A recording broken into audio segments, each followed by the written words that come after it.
യാഥാർത്ഥ്യാത് ത്വന്മയസ്തേവ he മമ ന വിഭോ വസ്തുതോ ബന്ധമോക്ഷൗ മായാവിദ്യാതനുഭ്യാം തപത് വിരജിതോ സ്വപ്നബോധോപമൗതൗ ബദ്ധേ ജീവത് വിമുക്തിം ഗതവതി ച പിതാ താവതേകോ ഭുങ്ക്തേ ദേഹദ്രുമത്തോ വിഷയബലരസാൻ നാവരോ നിർവ്യഥാത്മാ. നമസ്കാരം. സനാതനധർമ്മ സംഹിതകളിലെ വിജ്ഞാനശകലങ്ങൾ പങ്കുവയ്ക്കാനായിക്കൊണ്ടുള്ള നാദശ്രീ ചാനലിലേക്ക് ബെൽ ബട്ടൺ അമർത്തി സബ്സ്ക്രൈബ് ചെയ്യുന്നതിനോടൊപ്പം ലൈക്ക് ബട്ടൺ കൂടി അമർത്തി എല്ലാവരും സഹകരിക്കണമെന്ന് വിനീതമായി അപേക്ഷിക്കുന്നു. ചാനലിലേക്ക് എല്ലാവർക്കും സ്വാഗതം.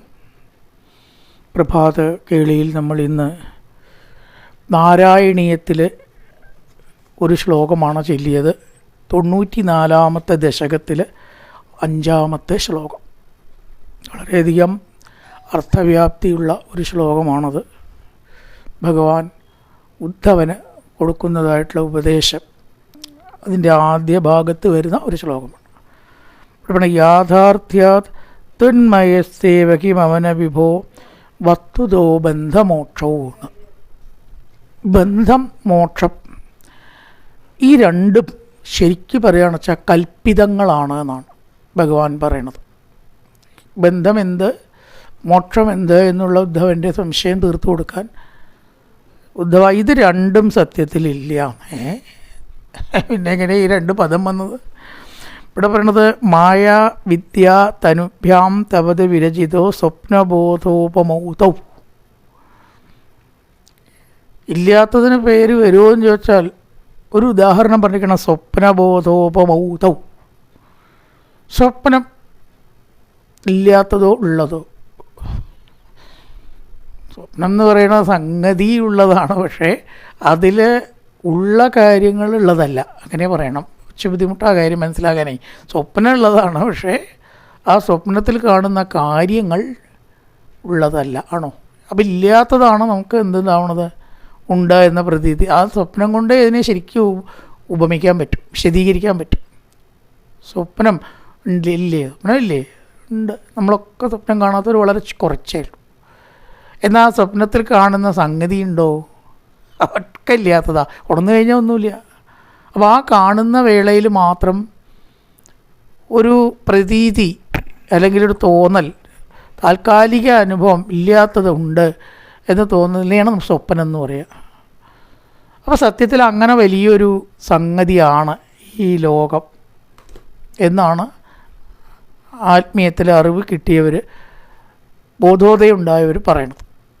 ഇങ്ങനെ ഇല്ലാത്തതിലുണ്ട് എന്ന പ്രതീതി ഉണ്ടാവുന്നുവോ സ്വപ്നത്തിൽ? അതേപോലെ ഒരു വലിയ സ്വപ്നമാണ് ഈ പ്രപഞ്ചം എന്നാണ്. അതാണ് സ്വപ്നബോധോപമൗതൗ.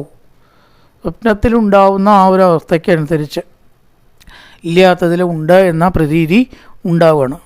ബദ്ധേ ജീവത് മുക്തിം ഗതവതി ച പിതാ താവതേകോ ഭുങ്ക്തേ ദേഹദ്രുമസ്തോ വിഷയ ബലരസാൻ നാപരോ നിർവ്യഥാത്മാ.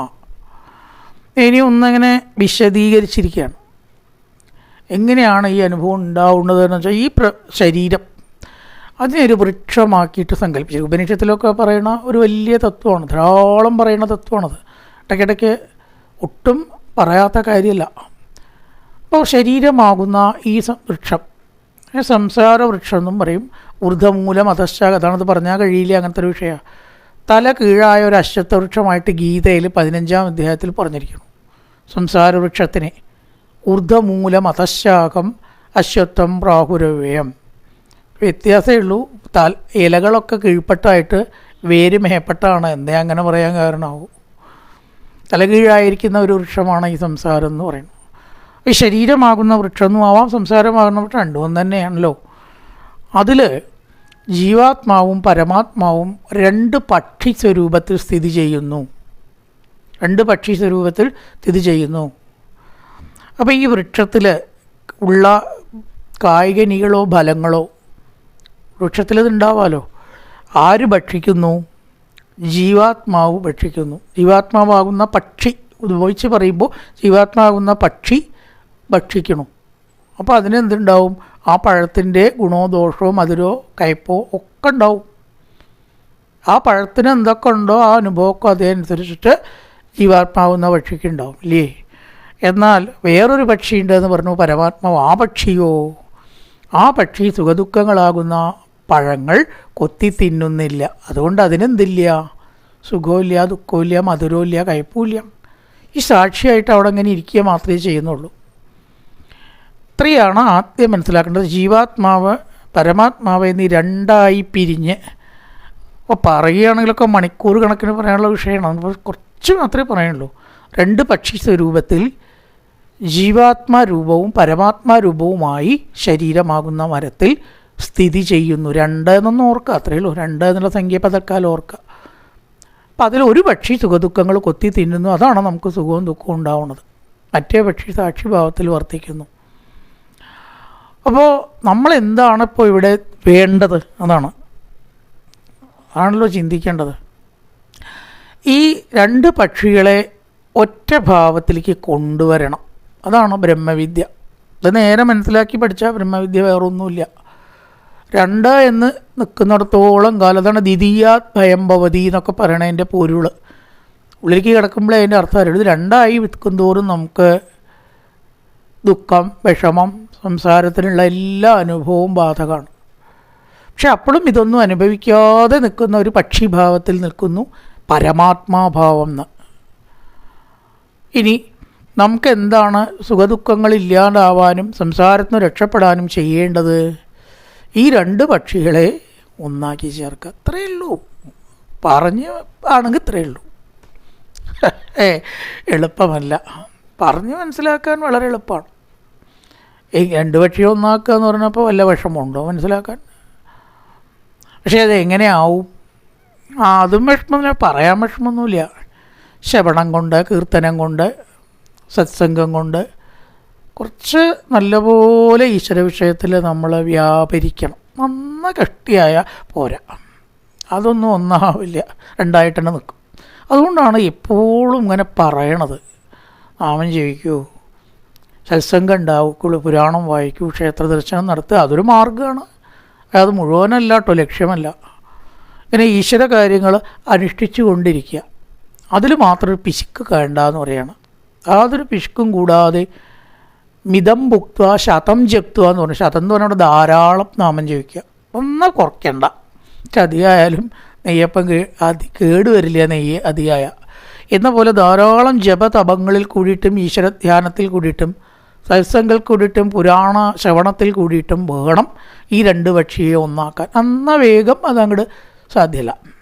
അതുകൊണ്ടാണ് 7 ദിവസമെങ്കിലും സപ്താഹമായിട്ട് കേൾക്കണം എന്ന് പറയണത്. രാവ് ഇല്ലെങ്കിലും പകൽ മുഴുവൻ കേൾക്കണം. രാവ് മാത്രമേ കേൾക്കാതെയുള്ളൂ. അപ്പോൾ 7 പകൽ നമ്മൾ അത് കേട്ടുകൊണ്ടിരിക്കുമ്പോൾ കൊല്ലത്തിലൊരിക്കലെങ്കിലും ഒരു 7 ദിവസം അതിന് വേണ്ടി മാറ്റി വെച്ചാൽ നമുക്കത് ഈ പറഞ്ഞ ലക്ഷ്യത്തിലേക്ക് എത്താൻ വളരെയേറെ സഹായിക്കും. കാരണം ക്രമേണ ജീവാത്മാഭാവം ഇങ്ങനെ അലിഞ്ഞ് ഇല്ലാതാവുകയാണ്. ബാക്കി എന്തേ ഉള്ളൂ? പരമാത്മാവ് മാത്രം അല്ലേ? കുട്ടികളെ കണക്ക് പഠിപ്പിക്കുമ്പോഴേ 4 × 3 പോയാൽ ബാക്കി എത്ര? 1. 2 പക്ഷി ഉണ്ടായാലും ഒരു പക്ഷി പോയാൽ ബാക്കി എത്ര? 1. ഏതാ പോകുന്നത്? ജീവാത്മാഭാവം. പിന്നെ ബാക്കിയുള്ളത് ഏതാ? പരമാത്മാഭാവം. കണക്കാണത്.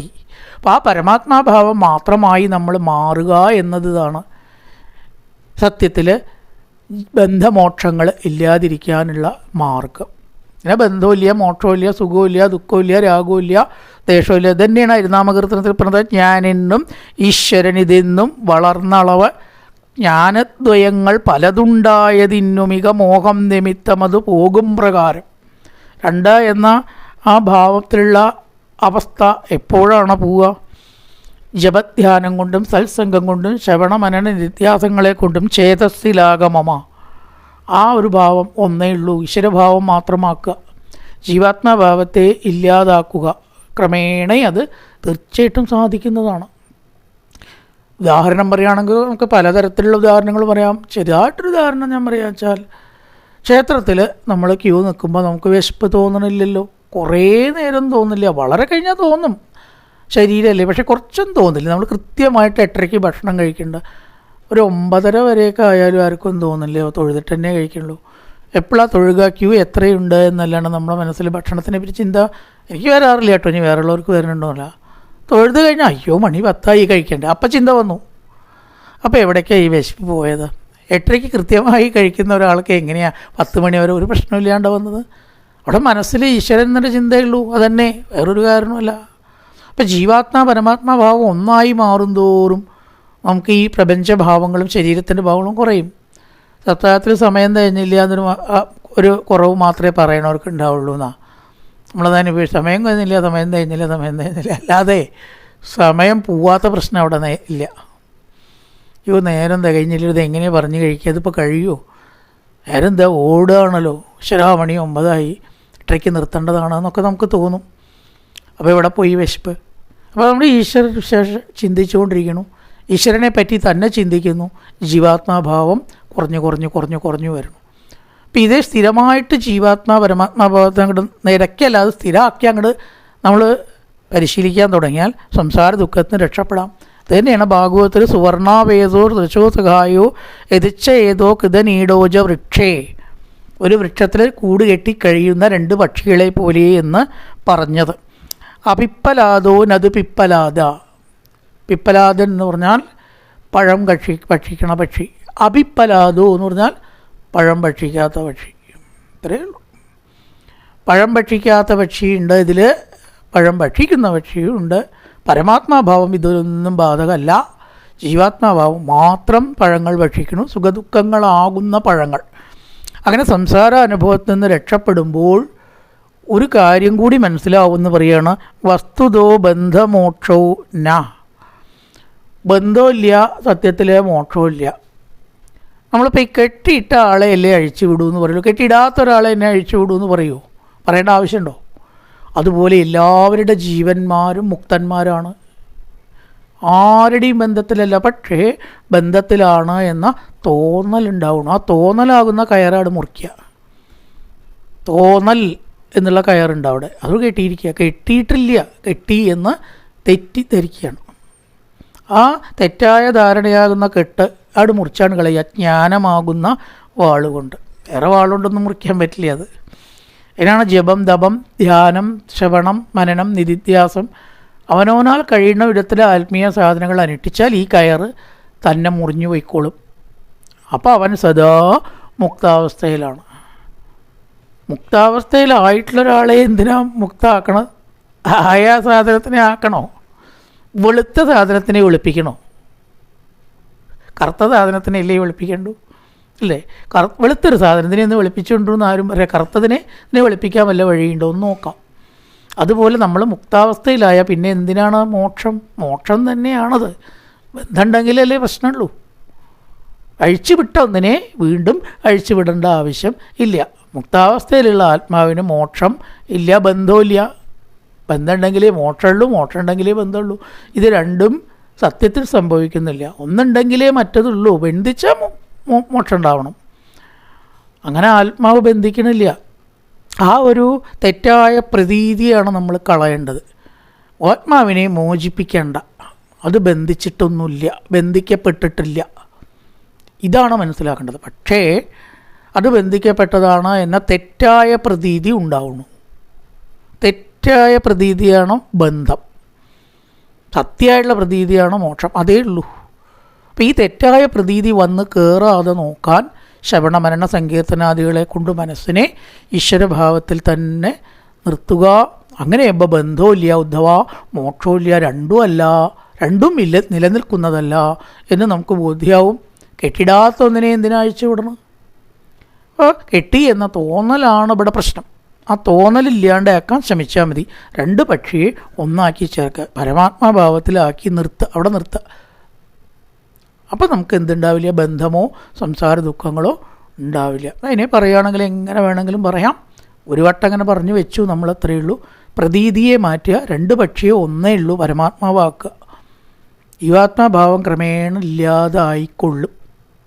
അപ്പം നമുക്ക് ബന്ധം എന്ന പ്രതീതിയെ ഉണ്ടാവില്ല. പ്രതീതി ഇല്ലെങ്കിലോ തഥാ മുക്താവസ്ഥ അനുഭവപ്പെടും. എല്ലാവരിലുമുള്ള മുക്താവസ്ഥ അനുഭവിക്കലാണ് സത്സംഗത്തിൻ്റെ ലക്ഷ്യവും ഫലവും. അല്ലാണ്ട് മുക്തമാക്കേണ്ട ആവശ്യമില്ല. നിങ്ങളുടെ പോക്കറ്റിലൊരു 500 രൂപ നോട്ടിട്ട് നിങ്ങൾ അറിഞ്ഞില്ലെങ്കിൽ 500 രൂപയുടെ ഗുണം നിങ്ങൾക്ക് കിട്ടുമോ? ആരോ കൊണ്ടിട്ടു 500 രൂപയുടെ ഒരു സാധനം 300 രൂപയ്ക്ക് തരാമെന്ന് പറഞ്ഞു. അയ്യോ പൈസ ഇല്ലല്ലോ, കഷ്ടട്ടുണ്ടെങ്കിൽ വാങ്ങാമായിരുന്നു. പോക്കറ്റിലുണ്ടായി, അറിഞ്ഞിട്ടില്ല. അപ്പോൾ അയാൾക്കതില്ലാത്ത ബലമാണ്. ഇതാണ് സംഭവിക്കുന്നത്. മുക്താവസ്ഥയിലുള്ള നമ്മുടെ ജീവൻ്റെ ആ അവസ്ഥയെ നമ്മൾ മനസ്സിലാക്കണില്ല. അത് അനുഷ്ഠാനങ്ങളിൽ കൂടെ മനസ്സിലാക്കിയാലോ നമ്മൾ ബന്ധിക്കപ്പെടുന്നേ ഇല്ല എന്ന പരമസത്യം നമുക്ക് ബോധ്യമാവും എന്നർത്ഥം. യാഥാർത്ഥ്യാത്മയസ്തേവ കിമന വിഭോ വസ്തുതോ ബന്ധമോക്ഷോ മായാവിദ്യാതനുഭ്യാം തപത് വിരചിതൗ സ്വപ്നബോധോപമൗതൗ ബദ്ധേ ജീവൻ വിമുക്തിം ഗതപതി ച പിതാ താപതീ താവദേഗോ ഭുങ്ക്തേ ദേഹസ്തുമദ്ദേഹദ്രുമസ്തോ വിഷയഫലരസാൻ നാപരോ നിർവ്യതാത്മാ. നല്ലൊരു പ്രഭാതം എല്ലാവർക്കും ആശംസിക്കുന്നു. നമസ്കാരം.